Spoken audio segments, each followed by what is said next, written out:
جی السلام علیکم ورحمۃ اللہ وبرکاتہ۔ اچھا، یہ میں ابھی سورہ بقرہ میں جو آیت ہے، آیت الکرسی، اس کے بارے میں بتاتا ہوں۔ اس آیت کو پہلے میں عربی میں پورا پڑھوں گا، پھر تھوڑا تھوڑا پڑھ کے اس کا ترجمہ اور معنی بتاؤں گا، اور اس سے متعلق جو حدیث آئی ہے بخاری میں اس کے بارے میں بتاؤں گا۔ لیکن جو حدیث بخاری میں آئی ہے وہ معلق ہے۔ اب معلق کیا آتا ہے وہ بھی آگے بتاؤں گا، اور اس کی موصول پھر شعب الایمان البیہقی میں ہے، تو اس کے بارے میں بھی بتاؤں گا۔ لیکن سب سے پہلے اس آیت کو ہم پڑھ لیں۔ اعوذ باللہ من الشیطان الرجیم، بسم اللہ الرحمن الرحیم۔ اللہ لا الہ الا هو الحی القیوم لا تأخذه سنة ولا نوم له ما في السماوات وما في الأرض من ذا الذي يشفع عنده إلا بإذنه يعلم ما بين أيديهم وما خلفهم ولا يحيطون بشيء من علمه إلا بما شاء وسع كرسيه السماوات والأرض ولا يؤوده حفظهما وهو العلی العظیم، صدق اللہ العظیم۔ اچھا، یہ تو آیت کرسی میں نے پڑھ لی، لیکن اب میں اس کو تھوڑا تھوڑا پڑھ کے اس کا معنی بتاتا ہوں اور ساتھ میں ترجمہ کرتا ہوں۔ اللہ لا الہ الا ہو، اللہ ہے جو جس کے علاوہ الہ نہیں ہے سوائے اس کے، الحی القیوم جو زندہ ہے اور قائم ہے۔ یعنی اللہ زندہ ہے، باقی مخلوقات کو تو موت آ جاتی ہے لیکن اللہ کو نہیں آتی، وہ حی ہے اور رہے گا اور تھا۔ القیوم جو قائم ہے، اللہ قائم ہے اور وہ ہمیشہ قیام میں رہے گا، کبھی زوال میں نہیں آئے گا۔ انسان جو ہوتا ہے، مخلوق جو ہوتا ہے، کبھی قائم ہو جاتا ہے، کبھی زوال میں آ جاتا ہے، کبھی کھڑا ہوتا ہے، کبھی بیٹھ جاتا ہے۔ ایک تو یہ مراد ہے نا قائم کا، لیکن ایک دوسرا مراد ہوتا ہے کہ قائم کا مطلب ہے ہمیشہ جیت میں ہوتا ہے، ہمیشہ آگے ہوتا ہے، لیکن انسان کو زوال بھی آ جاتا ہے۔ کبھی کبھار انسان جیت رہا ہوتا ہے لیکن ہار جاتا ہے، کبھی کبھار پاس ہو رہا ہوتا ہے لیکن فیل ہو جاتا ہے، اور فیل کو ہم زوال کہتے ہیں، اس بندے کا زوال ہے۔ جوانی میں طاقتور ہوتا ہے، بوڑھا ہو کے کمزور ہو جاتا ہے، تو جوانی میں وہ قائم تھا لیکن بوڑھا ہو کے زوال میں آ گیا۔ اللہ جو ہے وہ ہر وقت قائم ہے، القیوم ہے، یعنی ہر معاملے میں اللہ آگے سب سے زیادہ ہے، علم میں بھی، طاقت میں بھی، ہر چیز میں اللہ قیوم ہے، یعنی ہر معاملے میں قائم ہے۔ لا تأخذه سنة ولا نوم، اللہ کو نہیں غالب ہوتی اس پہ سینہ اور نہ کہ نوم۔ سینہ بولتے ہیں کہ ایک حالت ہوتی ہے نیند سے پہلے بندے کو جمائیاں آ رہی ہوتی ہیں اور ایک قسم کی کمزوری ہو رہی ہوتی ہے، نیند کی جو شہوت ہوتی ہے اس کو عربی میں سینہ کہتے ہیں، یعنی جو نیند کی شہوت ہے، جمائیاں آ رہی ہوتی ہیں، اس کو سینہ کہتے ہیں۔ ولا نوم، نہ کہ نوم، نہ کہ نیند، یعنی اللہ کو یہ سونے کی جو جمائیاں والی حالت ہے یہ بھی اللہ کو نہیں ہوتا، اور نہ کہ نیند آتی ہے۔ مطلب ہے کہ اللہ ہر وقت جاگے ہوتے ہیں، ہر وقت ہوتے ہیں، اور ان کو اس چیز کی ضرورت نہیں ہے۔ یہ تو مخلوقات کی ضرورت ہے، اللہ پہ یہ چیزیں غالب نہیں ہوتی۔ لہو ما فی السماوات و ما فی الارض، اللہ کے لیے ہے وہی جو آسمان اور ارض میں ہے، یعنی آسمان اور ارض میں یہ سب اللہ کی ملکیت میں ہے، کیونکہ اللہ مالک ہے، اور مالک وہ ہوتا ہے جس کی ملکیت میں ہوتا ہے، اور اللہ پورے دنیا کا مالک ہے، مطلب ہر چیز جو دنیا میں ہے سب اس کی ملکیت میں ہے۔ من ذا الذی یشفع عنده الا باذنہ، کون ہے وہ جو اس کے پاس شفاعت کرے سوائے اس کے اجازت سے، یعنی یہاں پر شفاعت کی بات ہو رہی ہے۔ اللہ کے پاس مطلب کوئی شفاعت نہیں کر سکتا اللہ کے اجازت کے بغیر، تو اللہ یہاں پر ایک صیغے سے بیان کر رہا ہے، من ذا الذی، کون ہے وہ، الذی یشفع عنده الا باذنہ، جو اس کے پاس شفاعت کرے سوائے اس کے اذن کے، اس کی اجازت کے۔ یعنی اس آیت میں واضح اشارہ ہے کہ جتنے بھی شفعاء ہیں یہ سب اللہ کی اجازت سے شفاعت کرتے ہیں، ورنہ اللہ کے بغیر ان کے پاس کوئی طاقت نہیں ہے۔ یعلم ما بین ایدیہم وما خلفہم، اللہ جانتا ہے جو ان کے ہاتھوں کے آگے ہے اور جو ان کے پیچھے ہے، جو ان کے ہاتھوں کے درمیان ہے، جو ان کے پیچھے ہے۔ یعلم جانتا ہے، ما بین ایدیہم جو ان کے ہاتھوں کے درمیان ہے، آگے نہیں، میں نے غلطی سے آگے بول دیا، اصل اس کا ترجمہ بنتا ہے ما بین ایدیہم جو ان کے ہاتھوں کے درمیان ہے۔ اور عرب لوگ یہ جملہ استعمال کرتے ہیں آگے کے لیے، یعنی جب میں بولوں اپنے آگے دیکھو، شوف بین ایدیک یعنی اپنے آگے دیکھو، لیکن اس کا جو لغوی ترجمہ بنے گا اپنے ہاتھوں کے درمیان دیکھو، لیکن اگر میں بولوں کہ شوف بین ایدیک تو میرا مراد ہوتا ہے کہ آگے دیکھو۔ اور عرب لوگ یہ محاورہ استعمال کرتے ہیں، بین الید او بین ایدیہم او بین ایدیکم او بین ایدینا، آگے کے لیے، بین ایدینا یعنی ہمارے آگے، بین ایدیکم تم لوگوں کے آگے۔ تو یہاں ایک یہ محاورہ استعمال ہوا ہے، یعلم ما بین ایدیہم، وہ جانتا ہے جو ان کے ہاتھوں کے درمیان ہے، مطلب جو ان کے آگے، اور آگے سے مراد فیوچر ہو سکتا ہے، آگے سے مراد انسان کے جو آگے زمین ہے اللہ جانتا ہے اس کے آگے کیا ہے، اور اس سے جو مجھے جو لگتا ہے مراد وہ ہے کہ فیوچر، اللہ جانتا ہے کہ ان کے آگے کیا ہونے والا ہے۔ وما خلفہم، اور جو ان کے پیچھے ہے، اور پیچھے سے مراد ظاہر ہے، پیچھے کے ظاہری طور بھی مراد ہو سکتا ہے، اور اس سے مراد پاسٹ ہو سکتا ہے، جب چیزیں گزر گئیں، یعنی دنیا میں جو بھی چیزیں گزر گئیں ہم سے پہلے، اللہ ان سب چیزوں کو جانتا ہے۔ وَلَا يُحِيطُونَ بِشَيْءٍ مِّنْ عِلْمِهِ إِلَّا بِمَا شَاءَ، اور یہ لوگ نہیں کرتے کچھ سوائے اس کے علم سے،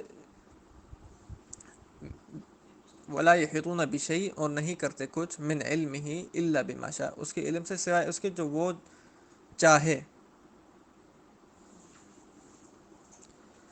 تو جو اللہ چاہتا ہے، اللہ کی جو شاء ہوتی ہے وہی ہم کرتے ہیں، اس کے علاوہ ہم اللہ کے علم کے خارج ہم کچھ کر ہی نہیں سکتے، جو بھی ہم کر رہے ہیں سب اللہ کے علم میں اور اللہ کی چاہت بھی ہے۔ وسع کرسی السماوات والارض، اور اللہ کی کرسی واسع ہے یا واسع ہو گئی اللہ کی کرسی آسمان اور زمین پہ۔ اچھا، اس کے دو مراد ہو سکتے ہیں، ایک تو اس کا عام مراد ہے کہ اللہ کی کرسی اونچی ہو گئی، مطلب ہے اللہ کا جو عرش ہے وہ سب سے اونچا ہے، آسمان اور زمین سے بھی اونچا ہے، ایک تو اس کا یہ مراد ہے جو کہ ٹھیک ہے۔ دوسرا مراد ہو سکتا ہے کہ اللہ کی ملوکیت، کیونکہ کرسی جو ہے ایک قسم کی ملوکیت کی سمبل ہے، اور وسع کرسی السماوات والارض یعنی اللہ کی کرسی واسع ہو گئی زمین اور آسمان سے، مطلب ہے اللہ کی ملوکیت واسع ہو گئی زمین اور آسمان سے، ایک اس کا یہ بھی مراد لے سکتے ہیں۔ ولا يؤود حفظهما وهو العلی العظیم، اور اللہ کو نہیں پریشانی کرتی ہماری حفاظت، ان کی حفاظت، حفظہما یعنی ان کی حفاظت، اور ان سے مراد ہوئے گا جنات اور انس اور مخلوقات، یعنی ولا یعود، اور نہیں تھکاتی حفظہما ان کی حفاظت، یعنی ہماری حفاظت جب اللہ کر رہے ہوتے ہیں کہ اللہ کو کوئی نہیں تھکاوٹ پہنچاتی، وہو العلی العظیم، اور وہ سب سے اونچے اور عظیم ہیں۔ یہ تو قرآن کی آیت ہو گئی۔ اب اس کی حدیث کے جو اس کے مطابق جو حدیث آئی ہے بخاری میں، اس کی طرف بتاتا ہوں۔ اچھا، جو اب آیت الکرسی کی شان میں جو حدیث آئی ہے اس کے بارے میں بتاؤں۔ میں نے بتایا تھا یہ بخاری کی روایت ہے، لیکن یہ معلق ہے۔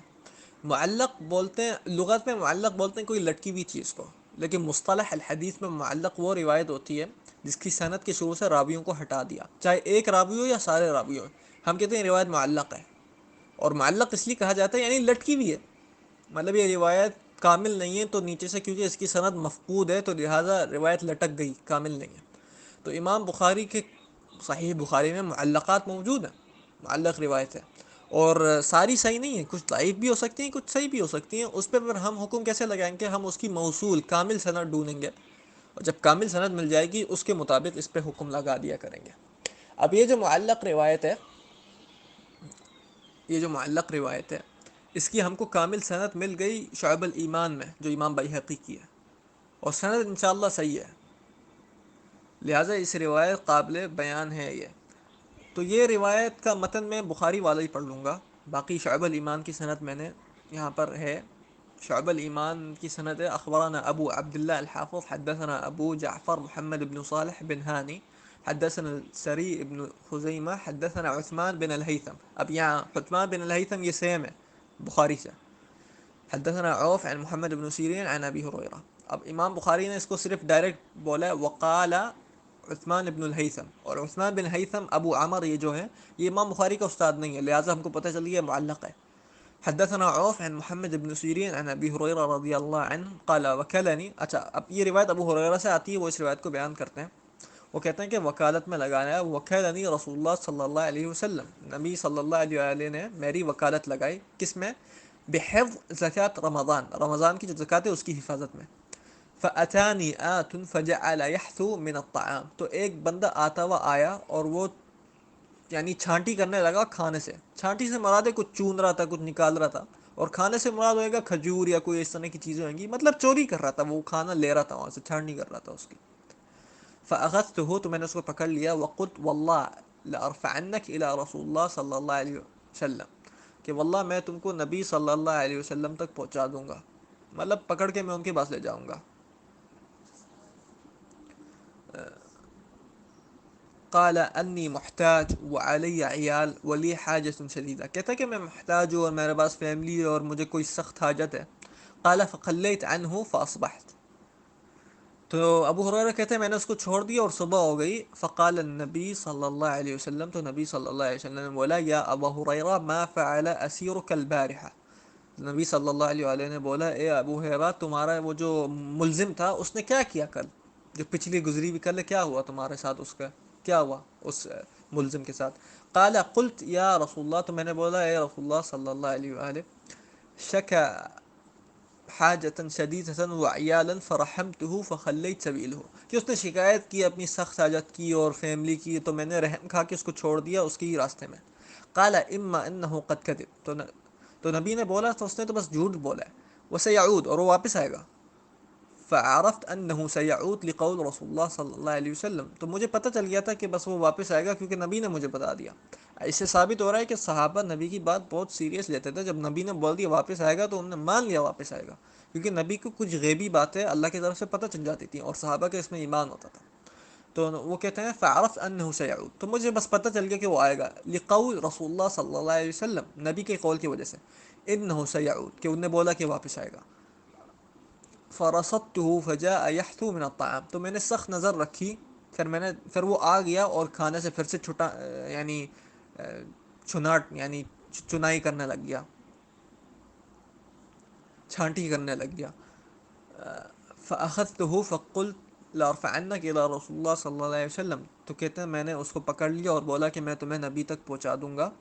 قال دعني فاني محتاج وعلي عيال لا اعود, کہتا ہے کہ مجھے چھوڑ دو, میں محتاج ہوں اور میرے پاس فیملی اور میں واپس نہیں آؤں گا. فرحمت ہو, تو ابو ہریرہ کہتے ہیں میں نے اس کے ساتھ رحم کیا. فخلیت سبیلہ, اور میں نے اس کو اس کے راستے میں ہی چھوڑ دیا.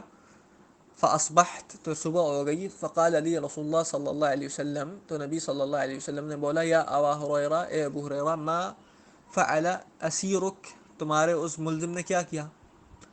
قلت یا رسول اللہ صلی اللہ علیہ, اچھا یہ صلی اللہ علیہ وآلہ میں اپنے بات سے بول رہا ہوں, کبھی کبھار متن میں صرف یا رسول اللہ لکھا ہوتا ہے, جیسے یہاں پر لکھا یا رسول اللہ, آگے وہ صلوات نہیں ہو, میں اپنے بات سے پڑھ رہا ہوں. شک حاجتن شدیدتن, اس نے شکایت کی اپنی سخت حاجت کی, وعیالا, اور فیملی کی. فرحمت ہو, تو میں نے اس پہ رحم کیا. فخلیت سبیلہ, تو میں نے اس کو اس کے راستے میں چھوڑ دیا. قال اما انه قد كذب وسيعود, تو نبی نے بولا اس نے جھوٹ بولا اور وہ واپس آئے گا. فرصدته ثالثة فجاء يحثو من الطعام, تو کہتے ہیں میں نے سخت نظر رکھی تیسری بار اور وہ آ گیا کھانے سے پھر سے ہی چھانٹی کر رہا ہے, اس میں ہاتھ مار رہا ہے, کچھ لے رہا ہے. فاخذته, تو میں نے پھر سے اس کو پکڑ لیا. فقلت لارفعنك الى رسول اللہ صلی اللہ علیہ وسلم, کہ میں تم کو لے جاؤں گا نبی صلی اللہ علیہ وسلم کے پاس. وهذا آخر 3 مرات انك تزعم لا تعود, اور یہ آخری تیسری بار ہے جب تم یہی بولے جا رہے ہو میں نہیں آؤں گا, نہیں آؤں گا, نہیں آؤں گا. ثم تعود, اور تم واپس آ جاتے ہو. قال دعني اعلمك کلمات ينفعك الله بها, کہتے ہیں مجھے چھوڑ دو, اس کے بجائے میں تم کو کچھ کلام سکھاؤں گا جس سے اللہ تم کو فائدہ پہنچائے گا اس سے. قلت ما هو, میں نے بولا وہ کیا ہے. قال اذا اویت الى فراشک فقرأ آیت الکرسی, جب تم اپنے بستر میں چل جاؤ تو آیت الکرسی پڑھو, اللہ لا الہ الا هو الحی القیوم الى آخر الآیہ, حتی تختم الآیہ, یہاں تک تم اس آیت کو ختم کر لو. فإنك لن يزل عليك من الله حافظ, فإنك لن يزال عليك من الله حافظ, تو یہ پڑھنے کے بعد ایسا ہوئے گا کہ تمہارے پاس اللہ کی طرف سے ایک حافظ رہے گا. ولا يقربنك الشیطان, اور شیطان تمہارے قریب نہیں آئے گا. حتی تصبح, یہاں تک کہ صبح ہو جائے اور تم اٹھ جاؤ. فخلیت سبیلہ فاصبحت, تو میں نے اس کو اس کے ہی راستے میں چھوڑ دی اور صبح ہو گئی. فقال علی رسول اللہ صلی اللہ علیہ وسلم, تو نبی صلی اللہ علیہ وسلم نے بولا ما فعل اسیرک البارحہ, تمہارے اس ملزم نے کل کیا کرا. قلت یا رسول اللہ زعم انه يعلمني کلمات, اے رسول اللہ صلی اللہ علیہ وآلہ, اس نے یہ دعویٰ کیا کہ وہ مجھے کچھ کلمات سکھائے گا. ینفعنی اللہ بها فخلیت سبیلہ, جس سے اللہ مجھے فائدہ پہنچائے گا, تو میں نے اس کو اس کے راستے میں چھوڑ دیا. قال ما ہی, نبی نے بولا وہ کیا ہے. قلت قال لی اذا اویت الى فراشک فقرأ آیت الکرسی, کہ اگر تم اپنے بستر میں جاؤ تو آیت الکرسی پڑھو. من اولها حتی تختم, اس کے شروع سے یہاں تک کہ تم اس کو ختم کر لو. اللہ لا الہ الا هو الحی القیوم الى آخر الآیہ. وقال لی لن یزال علیک من اللہ حافظ ولا یقربنک الشیطان, کہ اللہ کی طرف سے تمہارے پاس ایک حافظ آ جائے گا اور شیطان تمہارے قریب نہیں آئے گا. حتی تصبح, یہاں تک کہ صبح ہو جائے یا تم اٹھ جاؤ. وکانوا احرص شیء علی الخیر, اچھا حدیث میں متن میں ہے, اور یہ لوگ سب سے زیادہ حریص تھے خیر میں. اچھا یہ راوی حدیث کا سند میں کوئی راوی ہے, اس نے یہ بات اپنے شاگردوں کو تشریح کے لیے سمجھائی ہے, اور اس طرح کے الفاظ کو مدرج کہتے ہیں. وَكَانُوا أَحْرَصَ شَيْءٍ عَلَى الْخَيْرِ, یہ جو جملہ ہے متن میں یہ مدرج ہے. مدرج کا مطلب ہوتا ہے سند میں سے کوئی بھی راویان کی راوی کی تشریح ہے، مطلب وہ اپنے شاگردوں کو جب حدیث پڑھا کے سمجھا رہا تھا، وہ بتا رہا تھا کہ جو صحابہ تھے نا، جیسے ابو ہریرہ ہیں، یہ لوگ بہت حریص تھے خیر کے معاملے میں، تو یہ راوی کا کلام ہے، نہ کہ ابو ہریرہ نبی کا، تو اس کو مدرج کہتے ہیں۔ اور مدرج سند میں راویان میں سے کسی راوی کی تشریح ہوتی ہے۔ فقال النبی صلی اللہ علیہ وسلم، تو نبی صلی اللہ علیہ وسلم نے بولا، اما انہ قد صدقک، کہ یہی ہے کہ اس نے تمہارے ساتھ سچ بولا، وہ ہوا کذوب، لیکن وہ ہے جھوٹا، یعنی جھوٹا ہے لیکن اس کے باوجود اس نے تمہارے ساتھ سچ بولا ہے۔ اما انہ قد صدقک وہو کذوب، کہ اس نے تمہارے ساتھ سچ بولا اس کے بجائے کہ وہ جھوٹا ہے، یعنی جھوٹا ہونے کے باوجود اس نے تمہارے ساتھ سچ بولا، سچائی کی۔ تعلم من تخاطب منذ 3 ليال یا ابو ہریرہ، یہ ابو ہریرہ تم کو پتہ ہے کہ یہ آخری 3 راتوں سے تم کس کے ساتھ خطاب ہو رہے ہو؟ قال لا، ابو ہریرہ نے بولا نہیں۔ قال ذاک الشیطان، وہ شیطان ہی تھا۔ تو نبی صلی اللہ علیہ وآلہ کہتے ہیں یہی شیطان ہی تھا جس سے تم خطاب تھے۔ اور یہ حدیث یہاں ختم ہو گئی۔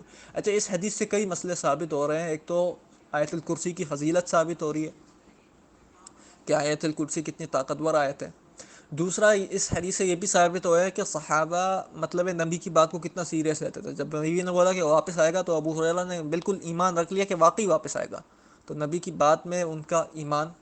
تیسرا، اس سے ثابت ہو رہا ہے کہ شیطان انسان کی صورت میں آ سکتا ہے، اور یہ ایک بہت اہم مسئلہ ہے کہ شیطان انسان کی صورت میں بھی آ سکتا ہے۔ تو لہٰذا اس کی وجہ سے جب حدیث کا دور تھا، کچھ راوی تھے جو مجہول تھے، اور ان کے پاس صرف چند روایتیں تھیں، اور ان کے سمجھ ایک استاد تھے، تو اس طرح کے راوی حجت اس لیے بھی نہیں ہوتے، عین ممکن ہے وہ شیطان تھا، ہو سکتا ہے شیطان حدیث بیان کر کے چلے گیا۔